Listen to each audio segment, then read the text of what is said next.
So welcome to Mindshifters Radio. Today is Thursday, August the 13th, 2026. Welcome to the show. Welcome Michael and Susan in the background.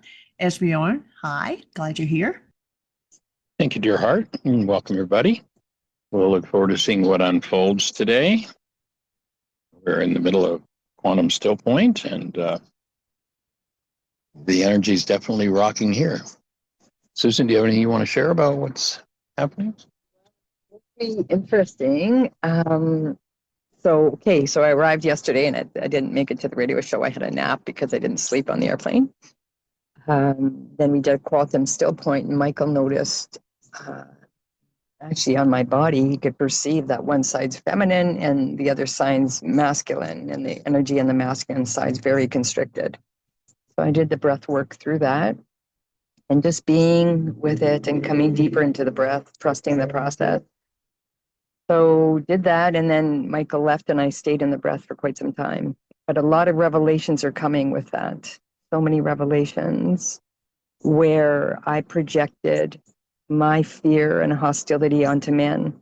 And so then I lived in that bandwidth of energy of that expression. And of course, as many of you know, I've said my story. You know, there's a lot of violence and trauma, etc.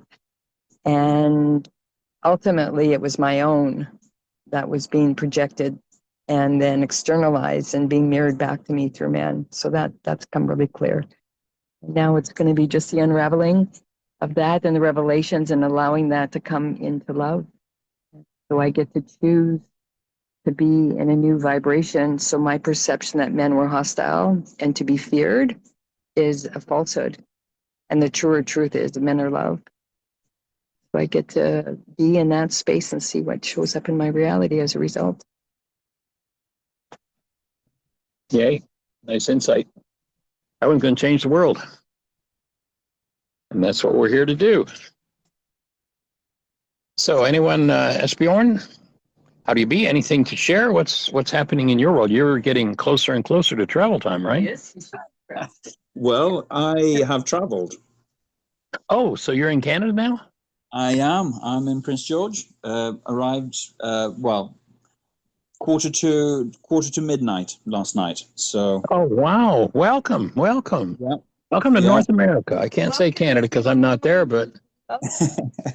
Thank you very much. Yeah, it's good to be here. It's been quite a bit to sort out and get ready to get here. But yesterday, the day of the eclipse, was travel time. So it's the beginning of the travel. Always, every day is the beginning of the travel. But it's good to be here. Good to be here and waking up on the land that I'm on, the continent that I'm going to be on for the next little while, and see what unfolds, because so many things, as I've been sharing with you before, have changed from how my perceptions, my desires were. So it's great that I'm learning day by day to take things a bit more as they come.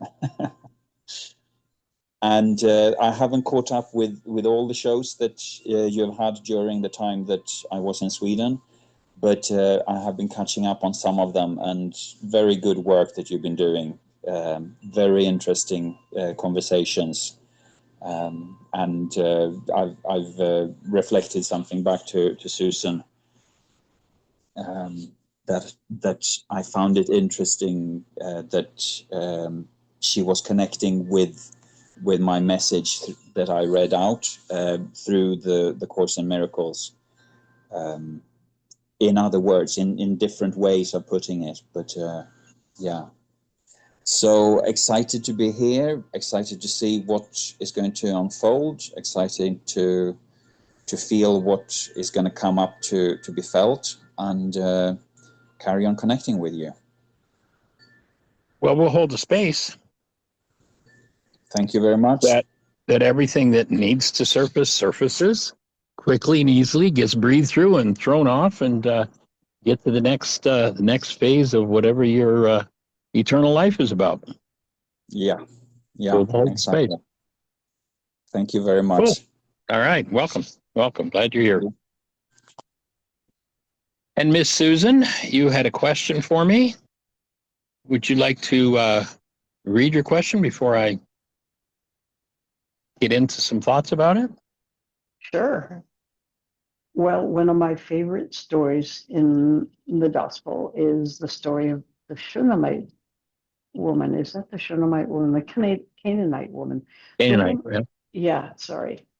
Who was not of the lineage that Jesus was figuring up until that point he was addressing. He was a Jew addressing Jews mainly. And this woman comes with a request that he heal her sick daughter, and he refuses her. And she says, yes, but I could gather up the crumbs under your table. And that's all I need is the crumbs under the table. And he's blown away by her faith and heals her daughter. And I figure this must have been, I mean, Jesus must have been in his very human mode in some way up until that time, because even his disciples, I mean, his disciples says, "Oh, get rid of her, send her away. She keeps following us, or crying out after us." And I figured it was at that point that Jesus realized it wasn't only the Jews, it was the Greeks, and Greeks meaning everybody who wasn't a Jew was a Greek, that they could be a pagan or anything. They were called Greeks. I hadn't known that. Right.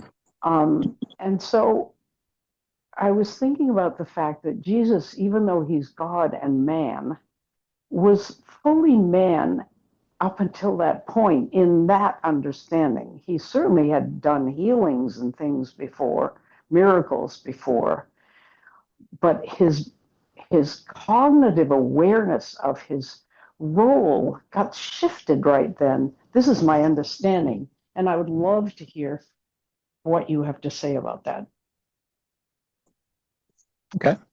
Well, I think that one of the main things we need to do with that passage, with any passage, is put it in the context of the practices of that day and the idioms of that day. Right. And my best understanding, there is an Aramaic insult where someone's called a dog, and it's like the lowest insult you could give somebody. But my understanding of that word that was used is not of that character, but rather is speaking in terms of a household puppy, a member of the household, and that as opposed to where the disciples want to get rid of her, he's in a space, again, this is my best understanding of it, that he kind of wants to know where to start. If somebody comes to this work and says, "Oh, Michael, I understand you teach forgiveness. I want to know everything you know about forgiveness in the next 5 minutes." Well, I'm going to say, well, tell me what you know about forgiveness. Well, I have this person in my life, and what's going on in me now, they've caused me all this pain. It's all their fault. I just want to know how to forgive them. Then I'm going to be asking them some questions to qualify where they're at, because their understanding of forgiveness is zero. Mm-hmm. And so my understanding of that is that his interaction with her is one of qualifying, wanting to know where she's at, where she's coming from, so he knows where he can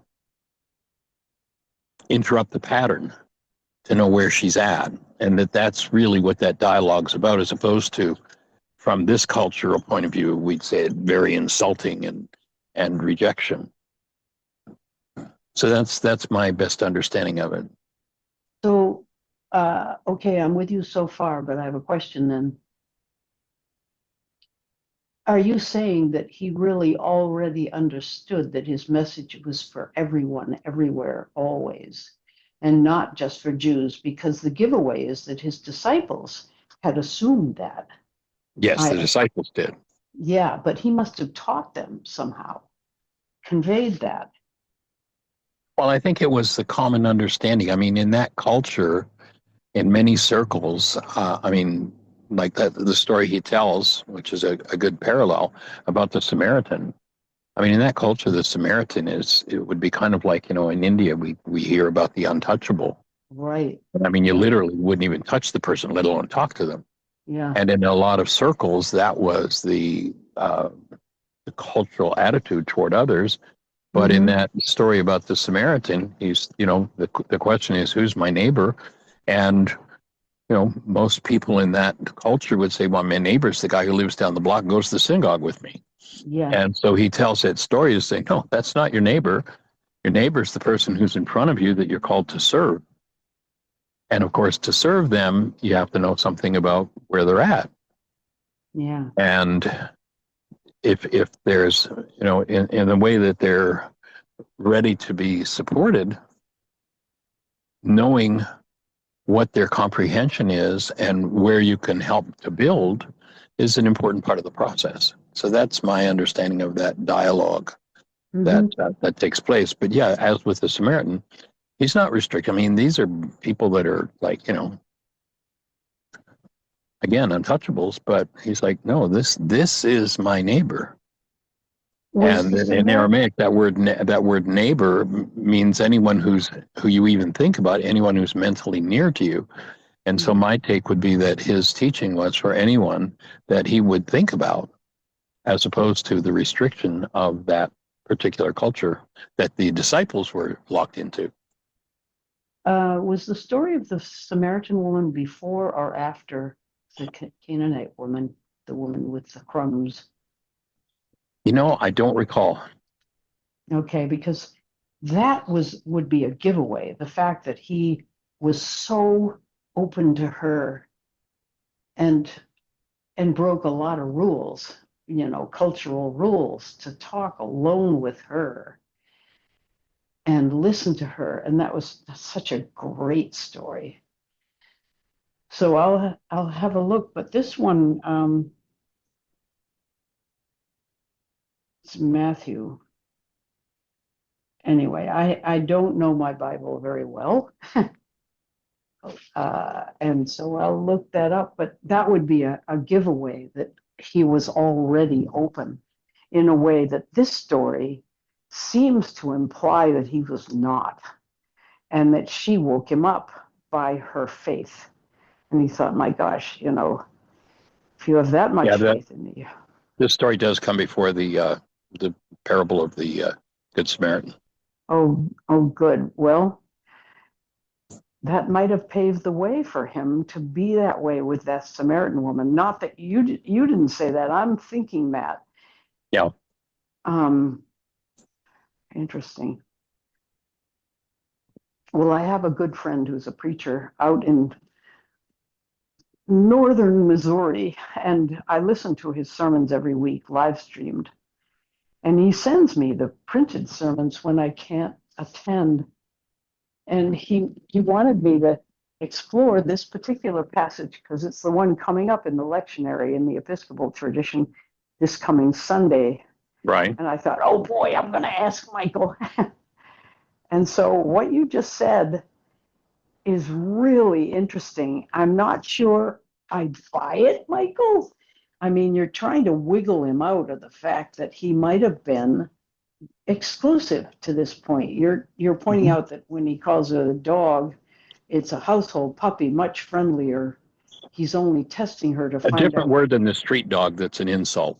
Yes. Yeah. Okay. Well, that's nice.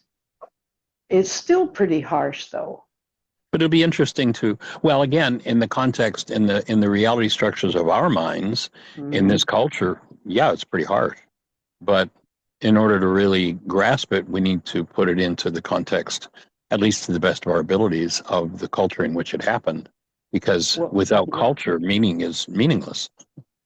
Right. But in that culture, you're saying that he certainly honored his culture in every way that was appropriate, but he restricted his healing to this woman until she pushed, probably because of cultural restraints. She was not of his race, not a Jew. And he wasn't going to let this happen until, I mean, he was easily waked up. It didn't take much.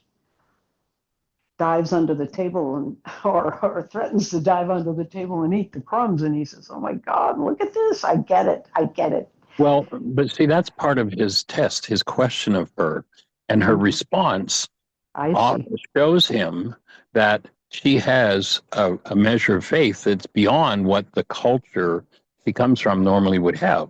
So he Yeah. knows he can take her to another place than he could with how the culture would normally view her, that she had a significant amount of awareness. But if she were a Jew who came to him with a sick daughter, he wouldn't have put her through that, would he? He probably would have had some questions for her to know where she was at. But it'll be interesting to see what your preacher friend, what he covers on Sunday with it. If you'd send me a copy of that, I'd love to hear his perspective. All right. Well, he's a brilliant guy and a peach of a guy. He has a daughter who became a Buddhist, and she's an ordained Buddhist something or other in some Buddhist tradition. So Right. he's not one of these Christians who says Jesus is the only way, and if you don't claim that, you're going to go to hell. He's not one Right. of those. Thank Yeah, goodness. Cool. All right. Well, Anyway. I'll look forward to hearing his presentation if you'd send it to me. Sure, I'll ask him to. Thanks, Michael. Okay. Then, Susan. yeah, I just have a thought. Hi, Susan. Hi, which one's talking? Susan Fluick. Oh, hello, Susan Fluick. How did Yeah. it go yesterday with your breathing? I shouldn't. Yeah, even- amazing. Yeah, it was amazing. Actually, it was, just, I did session 1, session 2 will be today. So I feel everybody posted when tomorrow. And yeah, I talked a bit about it at the beginning. So what came through. So it was great. I just wanted to add something because, first of all, I have to give Yeshua the benefit of the doubt always, just because pure heart only sees purity, in my opinion. And even so, when he faced this particular person, he would have met her and had awareness of her consciousness. So often teachers, they exactly what Michael says, are coming at you to give you questions to see your level of awareness. Oh, yeah. And then the next level gets revealed. And they wait for the student's readiness based on the questions they ask or how they respond. And so in this case, he would have had awareness of her consciousness, given the fact, all the things you said, that she might have felt unworthy, that she didn't fit into the, whatever her consciousness was held around the environment that she was raised in and how she perceived herself in that. And her response coming back was exactly what Michael said. He saw her readiness for the next level of healing because she probably felt unworthy under his boots and all that. So that is what he had to reflect to her initially. Does that make sense? It does. And she had the tremendous, forceful advantage of being a mother of an alien kid. A mother goes to no end to help the kid. Exactly. And so she stepped through the veil of the illusion that she was less than and she wasn't Jew. And so initially he had to mirror that back. And then would she have the wherewithal to stand in her faith regardless of what society said she was, which she did, and then he did the healing. Nice thought. Yeah. I also suspect that if her responses had indicated that that what the daughter was ill from was an interaction between the mother and child, that there'd have been a whole different prescription. There'd have been a whole different interaction take place. But I'll look forward to hearing from your friend if you'll send that to me. Sure, I'll ask him to. Cool. I have a tiny, tiny report. You gave tell me lots of little ways of putting to Tim Bingham the fact that I didn't want him to throw the newspaper and have it land with a thwack on the front hall floor near where this friend. And so I prepared all my speeches. And then I said, I've been thinking about Marwa. She's got this new job and she can sleep till 7:30. I wondered if you would mind slipping the paper onto the front hall rug instead of throwing it in. He said, "Oh, sure." That was the end of it. ABC. So anyway, what you did, Michael, is help me see how much fear and inner dialogue was going along in my head imagining Well, Tim Bingham's reactions and clearing the way for a clear presentation of my wish, and it came out perfectly. nice, nice. So anyway, that's end of report. Carry on. Well, delighted to hear that the report went so easily, and probably that will lead to many more open communications that clear out some of that fear-based um, energy that comes into your mind in regard to Tim. So Yeah, you'll probably both benefit from that one. Yeah, it's based on fights we've had in the past. And I just didn't want to activate any of those old things. And I think we're finding our way. I mean, we haven't had a fight in a long time. So maybe we're That's already the benefit healed. of doing your work. Yeah. Okay. Well, thanks, Michael, on 2 counts. Honored and delighted, young lady. Thanks. Fabulous. All right. May I Well, go welcome. back to something that came up for me through Please. Susan's questioning, and we often look at Yeshua, Jesus, as this enlightened being, the same as there have been other enlightened beings. Mike and she was bringing up the question, maybe he was the human before this experience. I'm not claiming in any way any enlightenment. I want to get there, but is enlightenment really something that is a light switch that either you're off or you're on, or isn't it a passage, a path, Process. exactly? Definitely a So, process. of course, every experience that he would have, the same as all the experience that I'm having, are taking him step by step towards the enlightenment. Right. So, of course, I act differently from an experience I've had today. An experience I have today will make me act differently tomorrow if I learn from it. And so it would only be natural if it was the same for Joshua. Right. Right. And, in the ancient Aramaic, they speak of 2 minds. There's what's called the mind of man, or carbon-based memory, what's stored on a tissue level in the way of experience that's been in the process of being stored for generations and generations. And then there's what was referred to, and it's generally thought of as religious, but it's really not religious. It's just we have a mind of love in us. It was referred to as the mind of Christ, but those 2 minds are operative in all of us. And as one does one's work to dismantle, you hear Yeshua saying, you got to get rid of that old mind. That mind of man's got to go. In fact, in order for you, the true being that you are, the created essence of love that you are, to live, that hostility and fear-based self's got to die. It's got to go. And then there's another passage that says, as he becomes more, I become less. As the ego is dismantled and becomes smaller, there's more room for the breath-based being that we're created as to inhabit our own physiology. And sadly, we live in a culture that most people don't even know there's a work like that to be done. Whatever's in their minds, well, that's my reality, and that's just the way it is, as opposed to, oh, that's a construct of my mind, and gee, I can get rid of that construct and do something different. It's a revelation to a lot of people. Most often, people think, well, this is my lot in life. I'm stuck with it. And I love how Carl Jung is probably one of the most famous psychiatrists in all of history. And he says, until the unconscious becomes conscious, it will direct our lives, and we'll call it fate. Until what we're in denial of, dissociated from, and don't want to deal with, don't want to look at, don't want to feel, but life keeps coming and pounding on our door to make us feel it, until we're willing to go there and open that barrier, open that veil, and let those, what oftentimes are pretty traumatic generational experiences, come forward in the presence of breath and love to be dissolved. It seems like the impossible dream. And, doing one's work, that's the whole objective of dismantling the non-being self and strengthening that state of being, that what was called the mind of Christ. Yeah.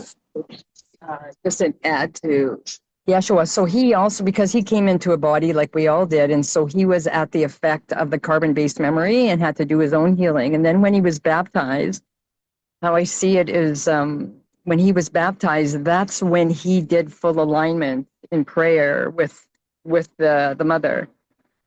And he became one with that energy. And then he was able to live in that space of seeing through the eyes of Christ because he merged with the mother.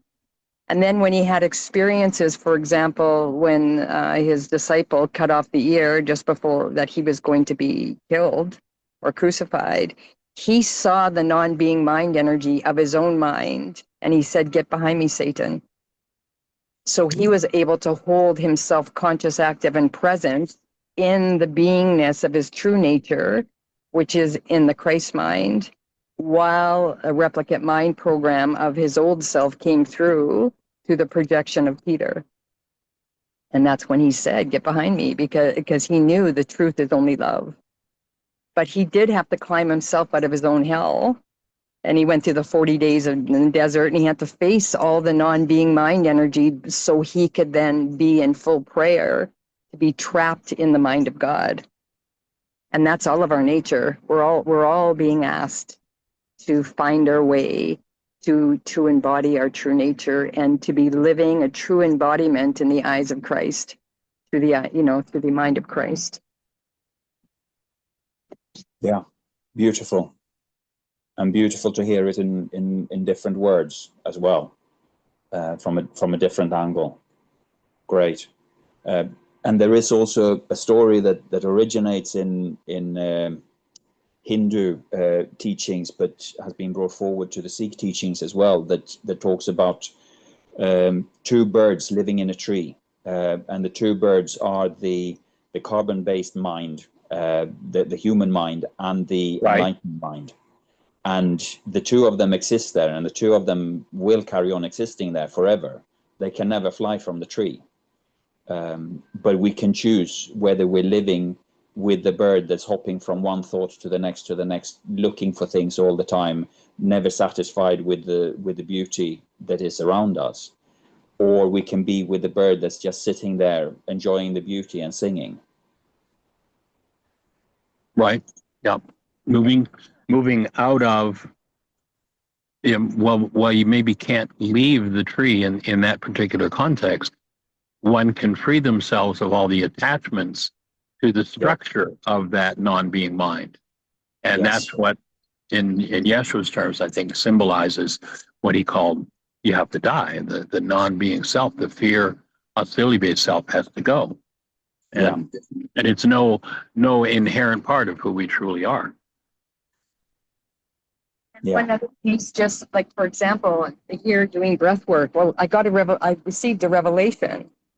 That's enlightenment. When a revelation comes in, and that's a one direction, God giving the revelation into this mind. And you were at the beginning of the call when I said that I was seeing through my own fear and hostility and then projecting, externalizing that onto men.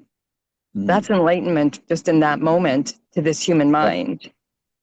And that happens for each of us in every moment that we stay conscious and doing our work, and then it shows up until, the next, and then we face the next non-being mind piece. And then the revelation comes as to our readiness. Yes. And so going back to my question, it could be like light switch, but it's not a switch that once it's gone on, it stays on. It's more like a strobe light at certain parts of our lives. And it's an ongoing work. Yeah. Okay. Thank you. The native story, right? Which wolf will you feed? Well, there's the black wolf and the white wolf, and one being the spirit mind, I'm going to say that, one being the soul mind. It's what we focus on in every moment. I had a session with a client last night, and I was telling her, like, she keeps describing a story in her world over and over and over. And I said, well, as long as you're in a story, and Einstein said it, you cannot solve a problem from the same level of mind that created it. You have to really be out of your mind, and you have to create a miracle by moving into a new perception. And be the willingness and just being open. So, and I even said to her, okay, so rather than, she keeps saying what's going wrong, being a victim in the story. And I say, then I asked her, what is this for? what is this for? And she's been on this for months, this particular story. So it's a really big block to find that part of yourself that's locked in carbon-based memory and release it and elevate into a new mind. And even with that willingness, there's an opportunity for a shift. Yes, yes, yes. That's what Yeah. we're here to do for sure. All right. Well, anyone else have a thought to share? Anything else for you, Bjorn? No, that was it for now. Okay, cool. Thank you. Well, does anyone else have an issue to bring up, something to share, a direction to go? The show is open for you to determine where we go today. So if anyone's got a question, a thought. Well, I just want to add to Susan's thought and yours, Michael, that you can have that moment of awareness, and you could call it enlightenment, which is, it deserves to be called that. What your dark side is doing, your projections resulting from that, and correct that. But then, Michael, you redeemed me, because I think, yeah, I keep doing that over and over. I catch myself judging someone It's a before process. I've had a thought. And so it's just an ongoing thing.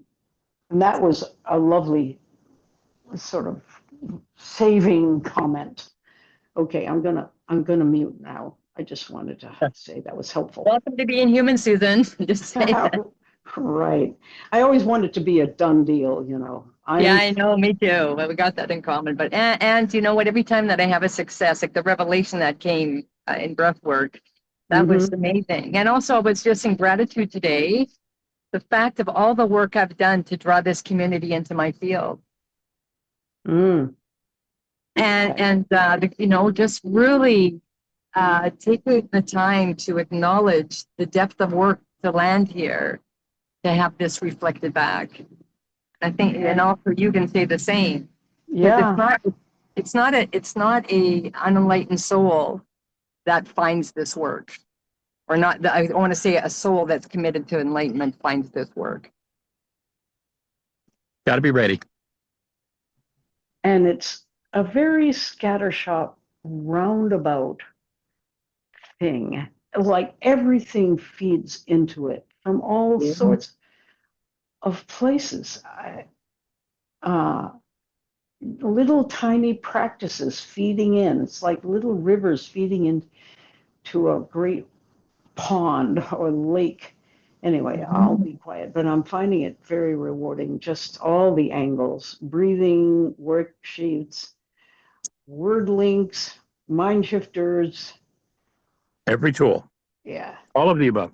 And you know, when you think about, you know, this body mind unit is a device that registers literally every energy that it experiences, and it registers it holographically in every cell in the structure, right down to and including the genes.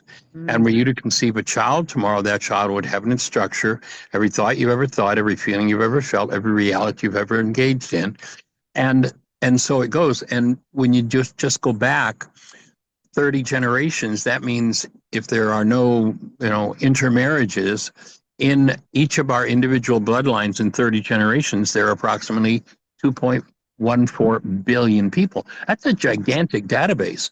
And that's why so many tools enhance the whole process, because you're moving. I mean, from the unawareness of the person who has no clue that they have any responsibility for anything happening in their life. They're total victim. Look what they're doing to me. I'm only feeling this because of you. Well, gee, you know, I've known you for 30 years, and I remember 10 years ago, and I remember 20 years ago, and I remember 25 years ago, you were telling the same story. Did it ever occur to you that maybe it's yours? And that it's changeable if you acquire the tools. And that's like a mind-boggling question for most people when they first encounter this. And then to start to move that massive database, that's a pretty big piece of work. Yeah, and there's grace in there too. I really think we get a boost when we set foot in that direction. There's help. Absolutely. From out of the nothingness of the what, it comes. And the more you choose to breathe, the faster it comes to you. And it changes every the next level of reality. I don't know if you heard the story. My son totaled his car. And, it could have been a lot worse. And Duncan had an incident where he rolled his quad, and that could have been a lot worse. Yeah. And I knew that my healing, my inner work is changing every moment. And so I shifted it from maybe death in order to that they both walked away. And yes, they have some scratches and things, and yes, damage to the vehicles, but not to them. They were spared by the grace of God and the testament to the work. So every time we show up, even in gratitude, because it's all a spider web, even as we show up in the morning, like I do a gratitude journal in the morning or in my mind, and also at night, what I'm grateful for, that's already templating out what the next day is going to be.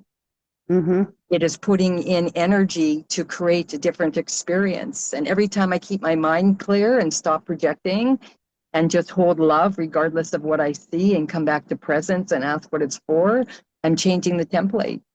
You're going to like the mind goal management sheet. You haven't seen that yet. Okay. From Laws of Living. Okay. It's coming. I can't wait to do Laws of Living. I'm really excited about that. Cool. Very excited. So delighted you're on the team, Susan, and moving things forward. And I keep thinking, Susan, what you threw into your consciousness at a young age, because weren't you involved in the Course in Miracles? And like when Helen Schuckman was just writing it, and that's not, I'm letting you know, that is not some brand new soul that just came off the turnip truck. To hold the resonance, to be in its original state as it's being written with that group of beings, that's a testament to your consciousness already. Well, maybe so. That was an amazing thing. And one of the greatest testimonies of the existence of God and the truth of what's in the Course in Miracles is the fact that she didn't buy any of it and yet was putting it down. Yeah. Yeah. And she was chosen on purpose for probably that reason. Well, she asked the question, why did you choose me? And the answer was, because you'll do it. Wasn't you'll understand it, but I think in Ken Wapnick's books, Absence from Felicity, I think he tells that story that the response was, because you'll do it, that's all. Yeah, wow, cool. Well, she sure did it. And she had shorthand, so she could just pick up her book. We're talking about getting a lemon tart out of the icebox, and she says, wait a minute, sits down, angrily grabs a notebook and starts to write. And I say, you're getting something, aren't you? And she says, yeah, just hang on. And then she tosses it away. There's no respect. There's no reverence. She did not put on airs. Yeah. That was amazing. Yeah, and she had to go, she was up against cognitive dissonance in her own mind, what she believed to be true in the human form and what was conditioned upon her and programmed into her mind versus what was actuality coming through spirit into her being. And you have to give her credit because she honored that despite the fact that she didn't believe any of it. And future generations will probably make a messiah of her. I don't know. It's a powerful way to avoid doing one's own work. Well, the thing is, though, they won't, Michael, because they know about her. They know she can't possibly be put into the Messiah, not in the sense we've always thought of it. She is like the anchor. She's like the wife of the priest who comes in her miniskirt and brings it. I had a priest friend like that who he's now a bishop. And he married a woman who wrote a book called Unconverted. And he used to say, she keeps me honest. I just love it. That's cool. And Helen would have had many lifetimes, and her and Yeshua, that was destined in her soul to do that work, and she knew it. That keep, and she honored it in this lifetime. And we all have a path. Every single one of us have a path to adhere to. That is the part of, that's our dharma. That's what we agreed to walk with. Even all of us on this call, we agreed to be in this space, to be doing the cleaning. This is the cleaning we're doing in our own minds. It's a cleaning for humanity. You have insights, Susan, that I don't have. I'm very much anchored in my practical, present, visible, touchable life Mhm. right here. And I don't know what to do with things when you say we agreed in a past life. I'm thinking, Yeah. bullshit, I would never have agreed. Yeah, but you're Human, here doing it. yeah, your human wouldn't have for sure. That's true. But you just Oh, said, of course, your ego mind, there's not a hope in hell she would have ever agreed to this. right. And the soul's Right. eternal. The soul's internal, never it lives on forever, and it goes through many iterations. And that in this particular reality that you agreed to come into, you had it. How do I know it? Because you're in it. You're on this call and you're committed to it. Mm, Someone, the fact that you continue in spite of all the angst and stuff that goes along with your thinking mind, mm. you are committed to the work. That right there is a testament to who you truly are. Well, incredible. And you've done your work. So, just notice that, you're able to give up all of those psychotropic drugs, no need for them anymore, and you live in peace. And that's the fruit of the work. That's the whole idea. So sweet. Mike, Yeah. Jeannie. you all were talking about holding space, so Aria wants to share. Oh, cool. Hey, sweetheart. Hi, Arya. Um, one time we were at a picnic and Nini got a bee sting and Turn the camera on, Jeannie. She doesn't want it on. Oh, okay. Can you put your hands? and I put my hands where the bee sting was and then it healed in like 2 days. Amazing. That's, of course, you're a healer. The You- girl is a healer for sure. And From day one, she's been. Thank And you for sharing. and you got to see, how cool is it that you actually got to experience that you could heal? That's Yeah. amazing. I'd love to meet you in person. I've heard so much about you. Maybe. Maybe. We'll see how all that fits together. Because I'm visiting from Canada. While your grandpa is doing some Quantum StillPoint sessions with me, and it's amazing. But I've heard so much about you. I'd love to meet you. We'll have to see if we can arrange it before you leave. Yeah. Yeah. I really would. And also Lincoln, I'd love to meet that little guy. Yes. Cool. Thank you. Bye. All right, sweetie. Thanks for sharing, Arya. It was really nice to hear your voice and that you contributed.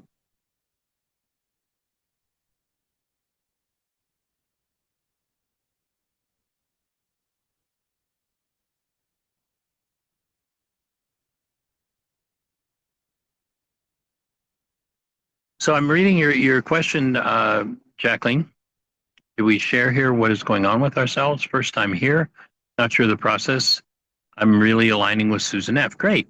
So basically what we're doing is we're carrying on a conversation that's been going on now for 18 years, 5 days a week, an hour a day. And it's a conversation about healing. And so if you want to share any, from what you're hearing, any questions that you have about what we're doing or anything you would like support with, we're here to hold the space and to make you part of the conversation. So delighted you're here. Welcome. Welcome. So if you just hit your mute button and go for it, whatever you want to share. You've got a whole community here that is holding you in breath and in the space of love. And that's kind of the core of the practice of this whole body of work that comes under the title of why is this happening to me again? So if you hit your mute button, if you're on a cell phone, you may have to hit *6. That will unmute you and you can go ahead and share.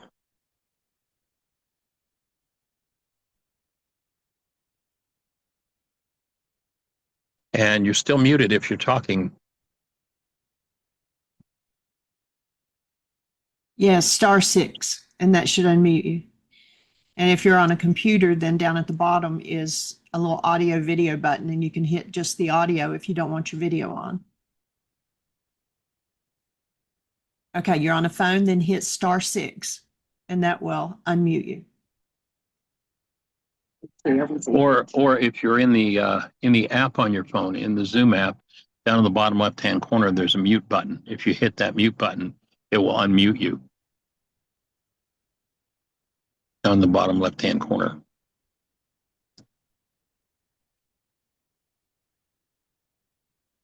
I don't think And Jeannie, we you can ask also to ask her to unmute so she gets a pop-up. Oh, okay. Yeah, There you thanks. go. I just did that. Okay. There you go. Hello? There, young lady, welcome. We can hear you loud and clear. Glad you're here. Hi, I'm glad to be here. Technology, what fun, eh? Oh, wow. This is this is emotional for me Okay. because it came at the right time. Well, we're glad it came at the right time, and we're glad to be here to support you at the right time. That's what we humans are for. You called me last week, and I couldn't. I wasn't ready, but today I'm ready. Awesome. Welcome, Jacqueline. So how can Thank we you. support you? What's strongest on your mind right now? Well, I've had a rough year. I'm going to give you a little bit of my background first. I'm a retired nurse who not really really didn't like being growing up. I guess you could say in the medical field because I feel like it's sick care and not health care. That's true. And I have studied alternative health most of my life for fun. And I started a group on Facebook, and that's how I met Sean, and that's how I got here because he called you on my behalf. Right. So I had an emergency appendectomy in February, and I'm not sure how or why that happened, but so they pump you full of antibiotics, and then they came in and told me that I had a parasite in my blood. So then they started pumping me with vancomycin, which is the strongest antibiotic that there is. Right. And then they came like 8 hours later and said they made a mistake, that they didn't clean my arm properly, and staph got inside my blood, and it was their fault and that they were sorry. So anyway, I had that going on, and not too long after that, I guess because I didn't have much of a microbiome anymore, they decided I got a UTI, and so I had a round of biotics. And then recently I ate a salad at a restaurant that had the new chlorospora. Ouch. And so I went through that, and right before I started that, I was wanting to lose some weight, so I bought some organic psyllium husk and was taking it and was feeling better, and I had a normal, I was trying to help my microbiome, and I started taking probiotics again. Well, I got it anyway, and that was 3 months of literal physical hell for me. And then recently, within the last week, I was walking up the steps and something happened to my knee, and I have just got off the walker. Yesterday was my first day off of the walker. So it's been a little crazy, but what I want to talk to you about is because I know that you all can help me based on the short time I've been on this call. And I will say to everyone, I don't know anything about Dr. Ryce. I haven't read anything, even though Sean sent me stuff and he sent me stuff. I wasn't ready, but for whatever reason, he sent me a link today and said, just be on this call. You don't have to look. You don't have to talk. You don't have to say anything. But I just felt that I could, and it felt safe. And so here I am. Sounds like you're ready. I'm ready. So Good. This is what's going on. I have had stomach issues from a doctor giving me a protein pump inhibitor, and that's all those over-the-counter things for GERD. I guess everyone is familiar with that. Well, What those protein pump inhibitors do is they is they stop the excretion of the acid in your stomach. Well, when you stop the acid that's needed for the breakdown of the food so that you can absorb and get Definitely the difficult. nutrients out of the food, you don't do that. Well, I called the doctor when they put me on that and said, it says on the bottle, you're only supposed to use this for 2 weeks. Oh, that doesn't matter. The doctor said that you have GERD and you just need to be on this the rest of your life. Well, the longer that I was on it, the worse that I got. And I really couldn't figure out what was going on and that it was that was causing it. So to make a long story short, I took myself off of it. And that was a very long and painful process. And I think I'm still on that same road. I just took, some side roads for a while. But anyway, I did some step down treatments on some different drugs until I could get down to like a Rolade. And then from the Rolade, I went to using small amounts of baking soda and water. And then I found a man named Anthony Robbins who calls himself a medical medium. And if you want to look him up, he's at I'm familiar. medicalmedium.com. And Mm-hmm. I started juicing celery juice 2 cups a day for 2 years, but not consecutively 2 years, but 1 year consecutively. And it changed my whole everything. And Right. and why I stopped doing it. You know how you get out of the habit of doing something and then it's just easier. And then I was just like, well, my gut must be healed and I'm doing better. And then slowly things started, coming back. So I really needed the nutrition of that. And I didn't realize till today, God or all or my intuition or whatever you all call it. I don't know if you have like a name, but my intuition kicked in, and celery I didn't eat well as a child. And I was molested when I was 4 years old. And then again, when I was in the 4th grade. And of course, they tell you not to say anything to anybody. And I didn't. I held that in from 4 years. And one of the foods that I did like that I would eat was celery.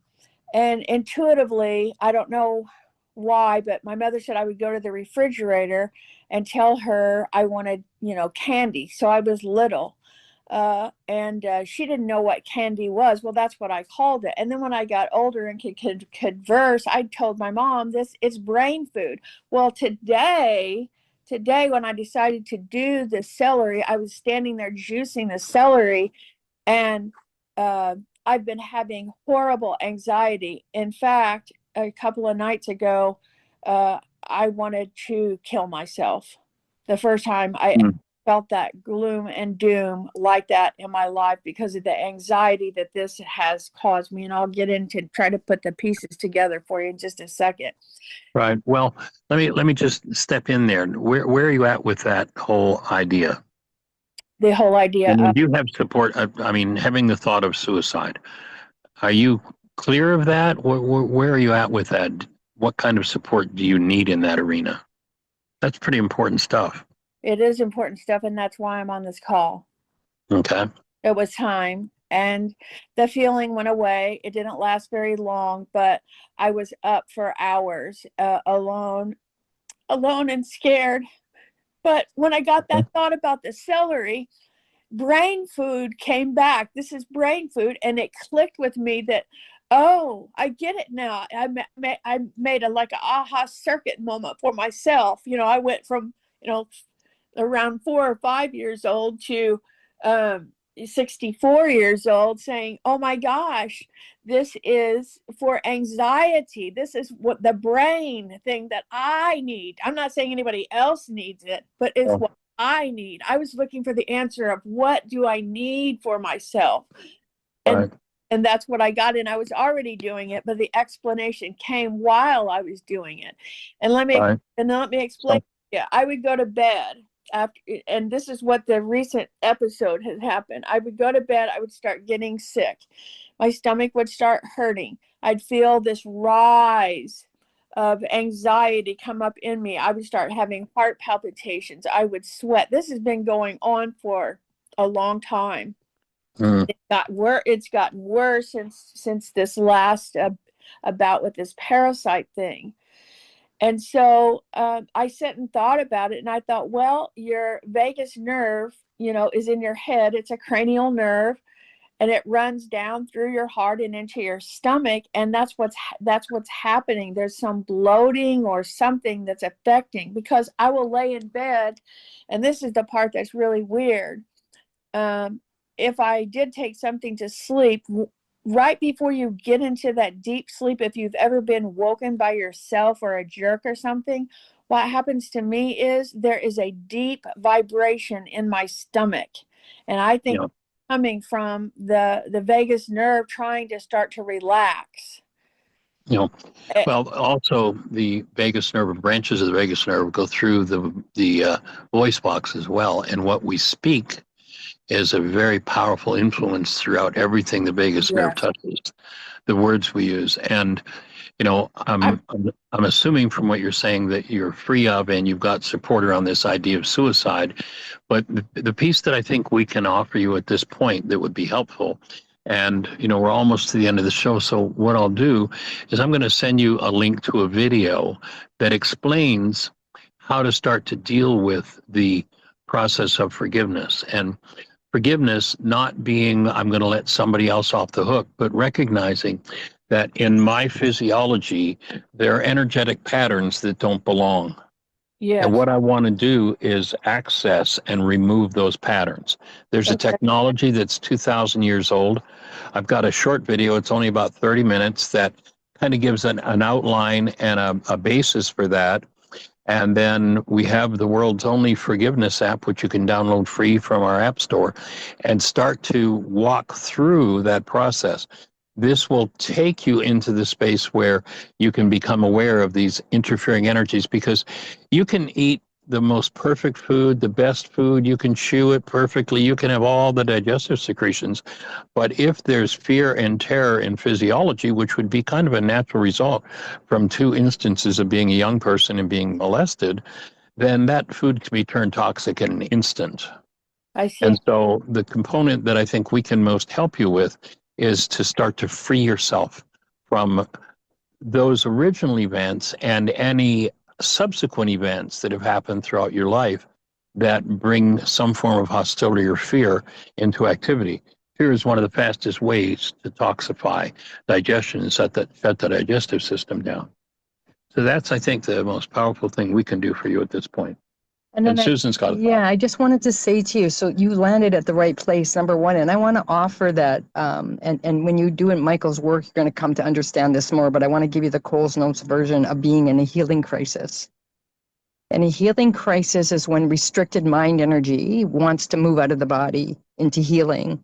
And it sounds like when you're laying in bed at night, you feel you have an awareness, a subtle awareness, which is fantastic, that you can actually feel the vibration in your stomach of your vagus nerve. Yes. And then you notice that you're in a complete anxiety and fear. And so what I want to tell you, although you've lived through it, and I want to just give you assurance, you've lived through everything you've been through. You're here. Yes.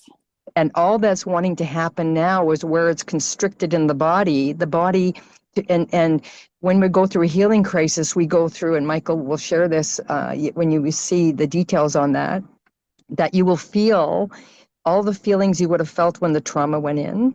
You will feel the thought forms that went in when the trauma went in, and you will also feel the physiology of what was experienced on the body when the trauma went in. The only difference is in healing crisis, it's going to go out the same way it went in, but you're in healing mode. And so it sounds like, as I'm sitting here listening to you, all of these events that happened in the hospital was an opportunity as a wake-up call to find these things so you can become conscious of them and liberate them out of your physiology so you can create the life that you came here to be. And most beautiful of all, Sean brought this to you and you listened. You felt you had a calling to be here today, an inner knowing that you will find your way through, and you've landed perfectly. And if you follow the tools, it will come into being naturally. and all of this restricted mind energy of anxiety and all of this stuff where you weren't held through your trauma, and no one came alongside and collected you so you could discharge the energy, and now you're being asked and it's being brought to your awareness for your own healing. And we're here to support you every step of the way. Thank you. Just breathe. So breathing with you, that's another big component of this work, is that when we cut ourselves off from the breath, that's how we lock trauma into tissue. And, you know, as a nurse, I'm sure you've seen lots of people in their injury and their pain and their diseases, and you'll notice none of them are breathing. And hyperventilation is considered to be a disease, but actually it's the ultimate natural cure of the body. When the body has enough trauma that it is on the verge of self-destruction, hyperventilation takes over and the body says, whether you like it or not, I'm going to breathe you. And yes, all kinds of symptoms happen, as Susan just said, in a healing crisis. All those old energies start to show up. And because the medical profession, being in the disease care business, sees disease energy as disease, they go, oh my God, we've got to get a drug in here and shut that down. As opposed to, let's make the space safe. Let this person who's in an emergency breathing condition be supported and let them breathe. And what will happen is they will literally start to breathe the trauma out of tissue. Okay. And so the breath is a key part of the process, and we'll just invite you at every step of the way to be aware of your breath and make sure you keep your breath moving. Okay.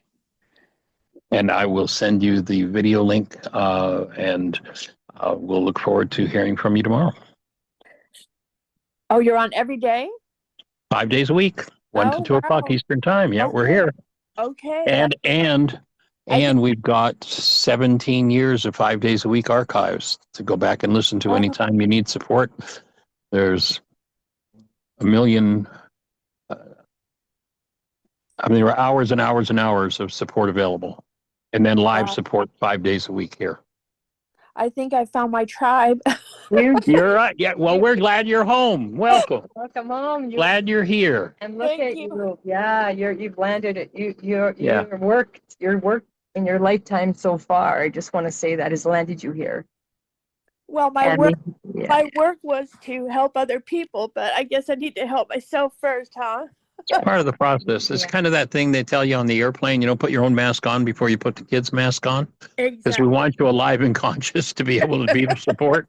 And you've done enough work because you've landed, whatever you've done in your life, you've landed here. Your consciousness has got you here. So this is brilliant. Oh my gosh, you're just perfect timing in the right place. And supporting you. Yeah, welcome home. Thank you so much. All right, blessings, and we'll talk to you tomorrow. Thanks for joining us, everybody. Blessings.